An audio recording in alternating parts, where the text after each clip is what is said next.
Dr. Kraft, you're unmuted. Do you want to be made presenter, or do you want me to share your slides? If you can make Stephanie Sandifer presenter, she can drive our deck. Okay, good. So Stephanie, the driver's wheel is coming to you. Here you go.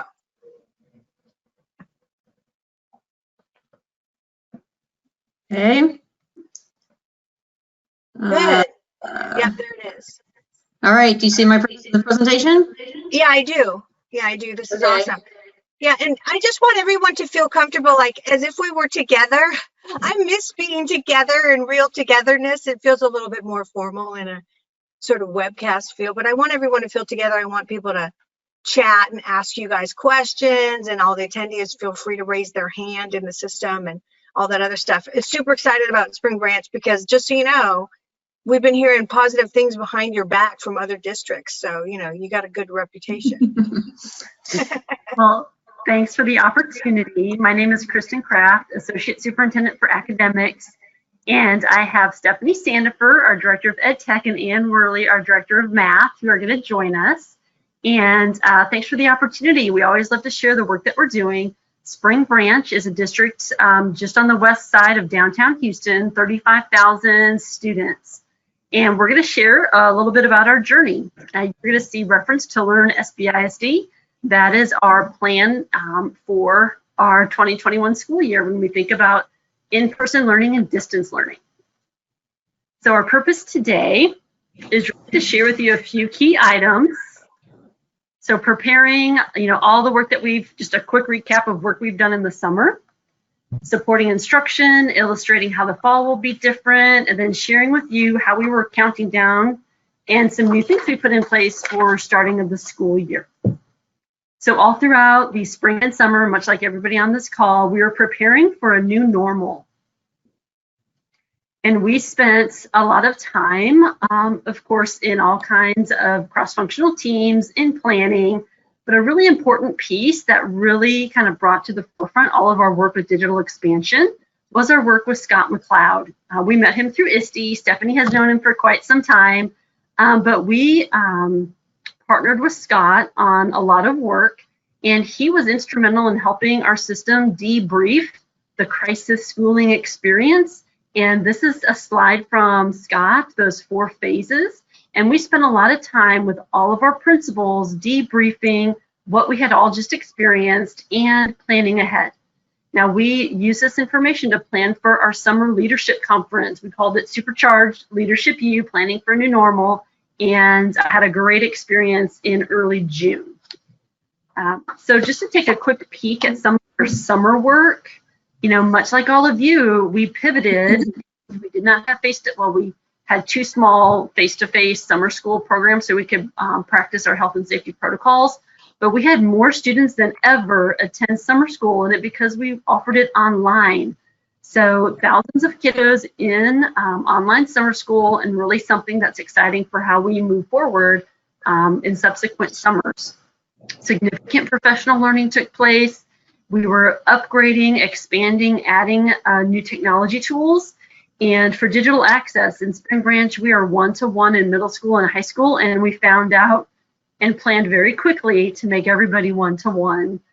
So that was a lot of our summer when we think about digital access. But we have spent so much time communicating and really spending a lot of time talking through this whole season of crisis schooling and distance learning. And we have spent significant hours with our parents explaining and really showing parents how the fall is going to be very different than the spring of crisis schooling. And something to highlight, we did 5 parent webinars, and we had over 4,000 parents attend our live webinars. So we gave our parents a synchronous experience. Each webinar session had between 350 and 500 parents. So it was an exciting time for our parents to see our plan for the fall and helping them feel comfortable about how the year is going to start. Now, much like all of you, we had a slight adjustment to our calendar. We pushed our start date back 1 week, and we used that extra week for the Spring Branch Wow, the Spring Branch Week of Welcome. And it was fantastic timing because I could not have imagined our teachers doing all of the training up front and having to do parent and student outreach at the same time. So it really was truly a gift time where we had 1 week, the week of the 17th, dedicated where every teacher had a video conference with the parent and the student, walking them through schedules. Like that week was all about student outreach and parent orientation. And then all of the work that we've been doing over the summer, we've been capturing in a distance learning parent toolkit. And so we have a whole other website built out. You all can go find it very easily from our homepage. But we have many, many videos. I mean, we went really overboard in how we would want to communicate to our parents. And so we launched a new communication tool. Many of you use it. It's called Let's Talk. And we were fielding lots and lots of questions. And we took all of those questions we were getting and we came up with a list of hot topics. And that really started off our little mini video clips that we were building all throughout the month of July and early August. So we've been super busy, much like all of you, but I want to turn it over now to Stephanie Sandifer, and she'll take you through more information about how we're supporting our teachers. Good morning, everyone. I'm Stephanie Sandifer, Director of Ed Tech for Spring Branch ISD, and a really critical piece of all of this work, making it work for our learners, is supporting the teachers because they are going through a tremendous learning experience themselves. And we have 2 key roles in the district that support teachers, providing that job-embedded professional coaching. We have our literacy instructional specialist, and then the transformational learning specialists, which fall under my department. So these folks are, think of them as ed tech coaches, but they focus so much more on just how to use the tools. They provide, and right now we have them just at the secondary campus. This was a new role that we brought on board last year. So they had a really interesting first year where the spring semester looked really different from the fall semester. And but they pivoted really, really strongly when that happened. But they focus on our, they're situated on our secondary campuses. They work on the campus with the teachers to provide the coaching. They do that in one-on-one sessions, but they also work through the PLCs and do small group work. For this year, knowing that we needed that or something along those lines at the elementary campuses, but knowing that we couldn't add staff, we're partnering with the librarians. And so TLSs are partnered up with librarians. My team's providing training to the librarians so they can provide a certain level of this. They're not a full-time coach at the elementary campuses, but it is helping somewhat as we move into this new school year. And so my team, my educational technology department and library media services work together to support these groups of support personnel. It's Learning is our LMS. Last school year, in an effort to provide a more consistent experience across the whole district for everyone, we created a set of teacher actions and school leader actions for use within the platform. We had a range of usage around the district, a range of skill and experience levels with it, and we wanted to kind of put everybody on the same page. So we had these actions that we wanted everyone to take. We accomplished that, and we had already set up these year 2 expectations, and we really quickly started diving into that in March and April when suddenly everyone had to use the platform in a way that they'd never used before. But this is where we're at year 2. We're making sure all the training we're developing, or that we've already developed and that we've been delivering, and all the coaching is focused on these year 2 actions to ensure that the learning experience is as consistent in terms of structure and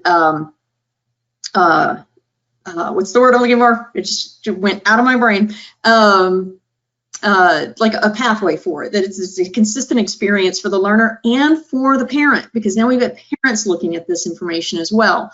And that's key when everyone's trying to do this at home. So this is just a quick example of what we have a lot of training on a lot of different topics, but for this, we really wanted to hone in on what we consider priority learning right now, priority training for our teachers and really for all of our staff. We're giving a lot of this training to our paraprofessionals and our long-term substitutes. so that everyone is on the same page with how to use the platform.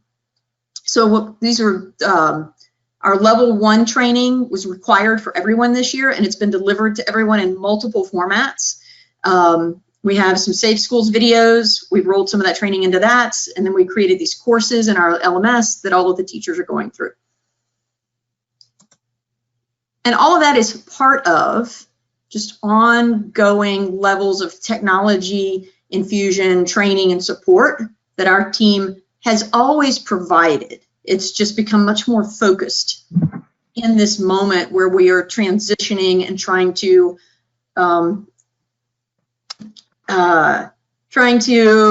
thrive in this new normal. We provide year-round professional development. We also have learning cohorts through our Vanguard Fellowship, your professional learning cohort, and then all the different levels of training and coaching that we provide at the campuses as well as at the district level. So I'm going to hand it over to Anne now. Let's talk a little bit about how learning looks different.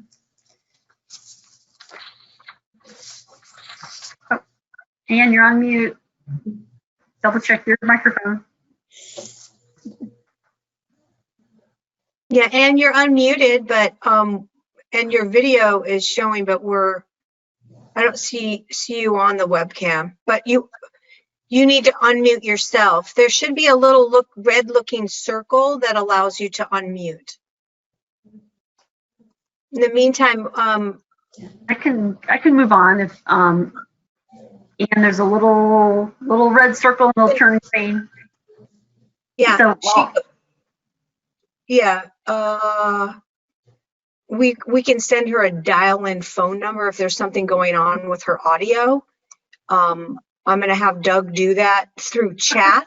If she can probably hear us, but something's going on with her audio. So Doug in the chat window will send her a phone number to dial in. In the meantime, we have a question or raised hand from trustee Natasha Butler from Aleph School District. You guys want to take that now and answer that while we figure out her audio? Sure, sounds good. Okay, I'm going to unmute her. Natasha, can you unmute yourself and ask your question? Hi, can you hear me? Yep. Perfect. So I wanted to say that, yes, so I wanted to know how have you helped the students who have special needs with this process? So how are your teachers kind of using that software and the process to kind of benefit your students that are doing that? Sure, Stephanie, do you want to start? Oh. Well, first of all, let me say that from probably mid-July, our special education director has been holding webinars with offering support sessions to parents. And so when we first mapped out the family choice, we were holding the special education self-contained programs. We were holding specific parent meetings to help those parents understand what options are available for their children, so they had all the information to make the decision that was right for their family. But our special education group works very closely with our academic team and with our ed tech team, and they have all the similar training for what would be special education. Now, there's the unique curriculum and other materials and other programs very specific to special education, and our special ed team has built out very detailed support sessions and trainings for all the teachers, then offering support sessions for the parents. But our TLS, the Transformational Learning Specialists, they are charged with coaching all teachers, and that includes our special education teachers and our self-contained teachers. All right, I think we're back. Yeah. All right. Yeah, Okay. and I think Ann is live mic now. Ann, go Okay, ahead. yes, Mom. All right. So I'm the director of mathematics, and I'm representing the academics department and talking about our journey. But our first question is, how will the fall be different? And I just want to say, let me count the ways, because I'm sure that you all have those same feelings. But as we were looking at spring and early summer with things being so in flux, and we're going to be in person and we're going to be virtual and we're going to be both, and we're going, looking at all the opportunities, what we realized is that we had to have a really tight alignment between our virtual plan and our face-to-face plan so that we could move as seamlessly as possible between the two. So as one of the things we wanted to do for both parents and teachers and students is to provide some ideas about what that schedule might look like. And so it involved a lot of brainstorming. From our side, we're looking at what are the important parts of our face-to-face that we feel are so critical to student learning, and how do we preserve those best practices virtually. So that was an important part of what we were doing and discussing with each other. We're also looking at the teachers who are working in our virtual summer school program and how those classes were working and what was effective, what was not. So we were trying to learn from experience as we were in the creating process. And so it also involved a lot of teacher and principal input. So there were a lot of minds putting together what could that schedule look like. And we wanted to build a picture because it is so much easier to get a notion of, oh, I could live with that. That seems manageable. And if I started with this, it's much easier to adjust than to create from scratch. So one of the things that we wanted to look at were, as I had said before, the critical components of our content areas. And so in literacy, it's really important that we have the gradual release model with I do, we do, you do, reading conferences, the guided reading. These are also important to the parts of our face-to-face that we needed to infuse in our distance learning model. So we have our face-to-face, and we move those components providing landing pages. So I have a general landing page where you could see I could be doing my reading, I could do writing, but it's sort of the hub for literacy. And then as I click into my assignments, I would have video, my assignment, my whatever I need. And language arts, they have done a fabulous job. They even have a help button, which is very exciting. In mathematics, the most important part of our face-to-face learning has been the work that we do in small group. It's through small group that we differentiate for the students. And so this is something that we felt was even more critical as you're looking at the virtual classroom where you don't have as much teacher-student contact. So it became even more important to us.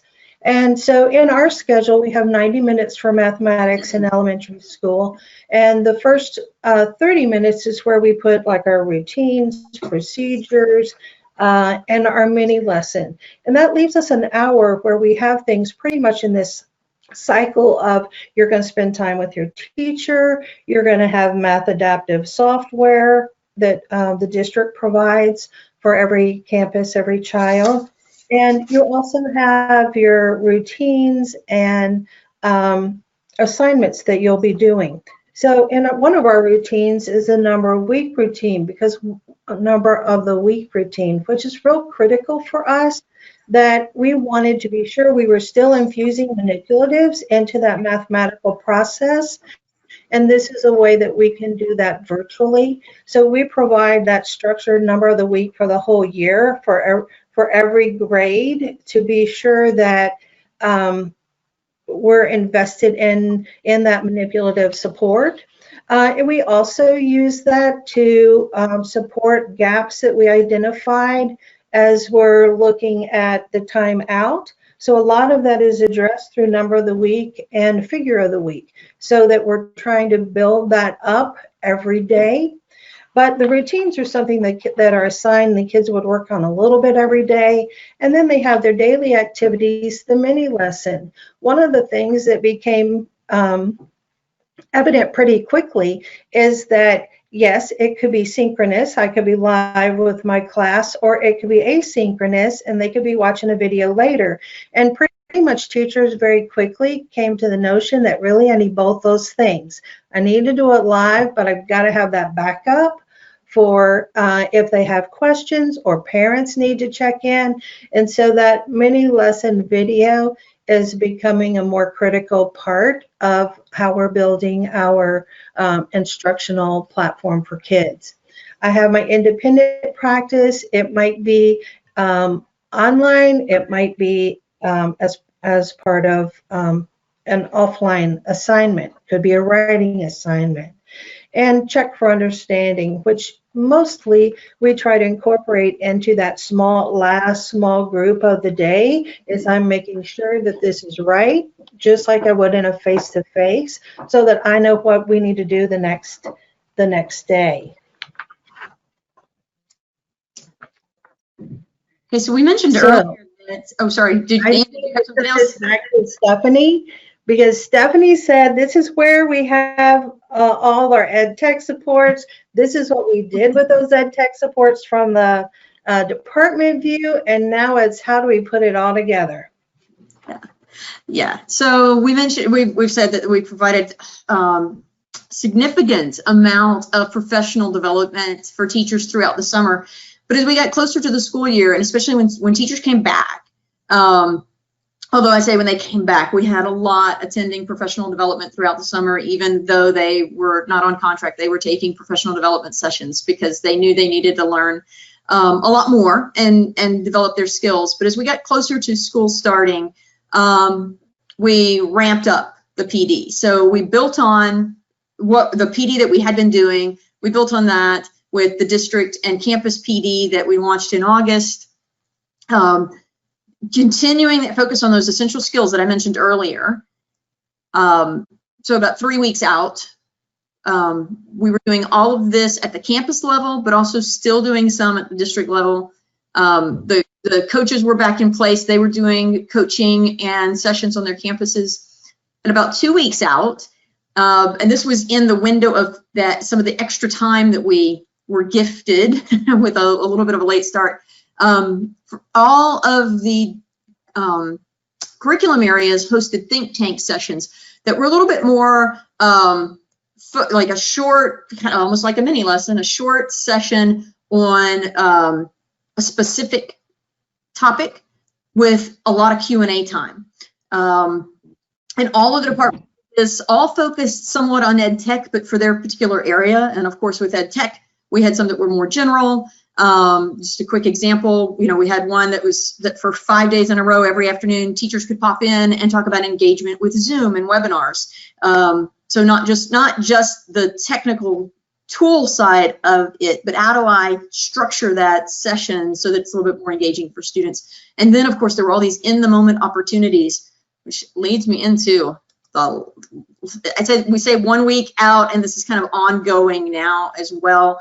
There's on the spot support just in time, doing impromptu Zoom calls with folks to troubleshoot and provide extra support and extra training. Essentially everyone on deck, all hands on deck, supporting teachers in troubleshooting and curating content. We are continuing that support. We're going to continue the think tank sessions because those work so well for teachers, in addition to other scheduled PD. And then on the support on the campuses, continuing to support the PLC systems and structures that are in place on the campuses, and through all of the coaching, whether it's the LISs, the librarians, the TLSs, other instructional leaders on the campus, everybody working together to build the capacity of our teachers and our teacher leaders. And then I guess like tied into the last slide though, now everybody is just is functioning as this massive help desk, answering calls from everyone, and providing the support everyone needs to succeed at what we're doing right now. Went to the last slide. And we have started school, so we are back. And we have Add anything else to in-person that? kids. We have in-person kids, the families who chose in-person. We are having our staggered return beginning September 8th. So thanks for the opportunity to share. I know we're out of time, but we're happy to answer any questions. You can always email us directly. Thanks for the opportunity. Yeah, this is awesome, you guys. And of course, now this is Leilani speaking, and I have a ton of questions myself, and I just love it. And you know,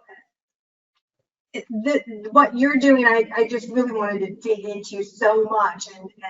But your whole, you know, you guys as a whole team, this is awesome work.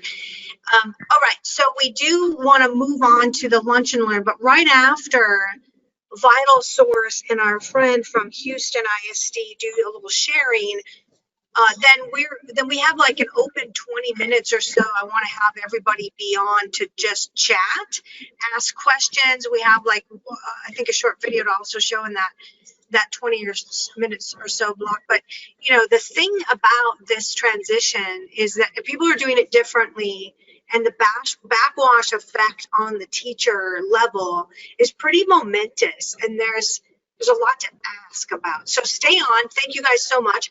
I'm going to turn this over now to Robin Nunes.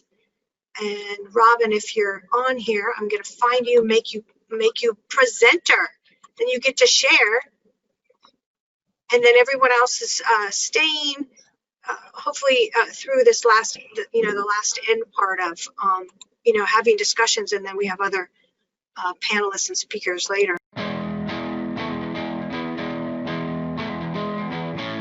Brightspace is a learning management system that makes it easier for you to give each student a more personalized learning experience. And now you can do it with fewer headaches and in less time. It's one platform with a single sign-on to all the tools you need that works on any device and can be used to create a different experience for each grade level. The youngest students can use a portfolio specifically built for non-readers to share what they're learning. As they get older and busier, the activity feed shows them the latest updates to help them keep track of everything that's going on. And no matter what grade your students are in, it's simpler than ever to create lessons and check that content is aligned to standards. You can use materials from publishers, open educational resources, or bring them in directly from Google Drive. The social interface brings it all together in a way that's easy for anyone to use and keeps everyone connected: teachers, students, and their parents. With Brightspace, you'll be able to reach every learner in a way that supports their learning style.